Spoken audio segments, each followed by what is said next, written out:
Hi hello ನಮಸ್ಕಾರ ಮೈಸೂರು. ನಾನು ನಿಮ್ಮ ಟ್ರಸ್ಟೆಡ್ ಪಾರ್ಟ್ನರ್. ನಾನು ಇವತ್ತು ಒಂದು 2030 ಡೂಪ್ಲೆಕ್ಸ್ ಹೊಸ ಮನೆಯನ್ನ ತಗೊಂಡು ಬಂದಿದ್ದೀನಿ. ಇದು ನಿಮಗೆ ನಾರ್ತ್ ಡೋರ್ ಆಗಿದೆ. ಇದು ಮೂಡ ಅಪ್ರೂವ್ಡ್ ಲೇಔಟ್ ಆಗಿದ್ದು ಇಲ್ಲಿ ವಾಟರ್ ಕನೆಕ್ಷನ್ ಆಗಿರ್ಬೋದು, ತಾರ್ ರೋಡ್ ಆಗಿರ್ಬೋದು, ಯುಸಿಡಿ ಆಗಿರ್ಬೋದು, ಪ್ರತಿ ಒಂದೊಂದು ಅವೈಲೇಬಲ್ ಆಗಿರುವಂತಹ ಲೇಔಟ್ ಆಗಿದೆ. ಇದು ಜಸ್ಟ್ ನಿಮಗೆ ಇಲ್ವಾಲದಿಂದ ಜಸ್ಟ್ 1 ಕಿಲೋಮೀಟರ್ ಡಿಸ್ಟೆನ್ಸ್ ಅಲ್ಲಿ ಇರುವಂತಹ ಲೇಔಟ್ ಆಗಿದೆ.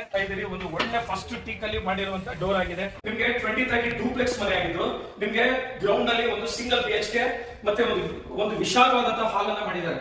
ಒಳ್ಳೆ ಕ್ಯಾಬಿನೆಟ್ ಮಾಡಿದ್ದಾರೆ. ಇಲ್ಲಿ ಡ್ರಾಯರ್ಗಳು ಕೂಡ ಇದೆ. ನಿಮಗೆ ಒಂದು ಕಿಚನ್ ಅಡಿಗೆ ಮನೆ. ಸೊ ಇಲ್ಲಿ ನಿಮಗೆ ಒಂದು ಓಪನ್ ಕಿಚನ್ ಮಾಡಿದ್ದಾರೆ. ಸೊ ನಿಮಗೆ ಸಿಂಗಲ್ ರೂಮ್. ಸೊ ನೀವು ನೋಡ್ತಾ ಇದ್ರ ಪೇಂಟಿಂಗ್ ಕೂಡ ನಿಮಗೆ ಒಂದು ಸ್ಟ್ರಕ್ಚರ್ ಪೇಂಟ್ ಮಾಡಿ ಒಂದು ಒಳ್ಳೆ ಡಿಸೈನ್ ಅಲ್ಲಿ ಪೇಂಟ್ ಮಾಡಿದ್ದಾರೆ. ನಿಮಗೆ ಒಂದು 9 ಪಿಲ್ಲರ್ ಅಲ್ಲಿ ಕನ್ಸ್ಟ್ರಕ್ಷನ್ ಆಗಿರುವಂತಹ ಮನೆ. ಇದು ನಿಮಗೆ ರೆಡ್ ಬ್ರಿಕ್ಸ್ ಅಲ್ಲಿ ಕಟ್ಟಿರುವಂತಹ ಮನೆ ಆಗಿದೆ. ಸೊ ಇದು 2030 ಡೂಪ್ಲೆಕ್ಸ್ ಮನೆ ಆಗಿದೆ. 3 BHK ಮನೆ ಆಗಿದೆ. ಸೊ ಇದು ಒಂದು ಒಳ್ಳೆ ಪ್ರೈಮ್ ಲೊಕೇಶನ್ ಅಲ್ಲಿ ಇರುವಂತಹ ಮನೆ ಆಗಿದೆ. ಸ್ನೇಹಿತರೆ, ನಿಮ್ಗೆ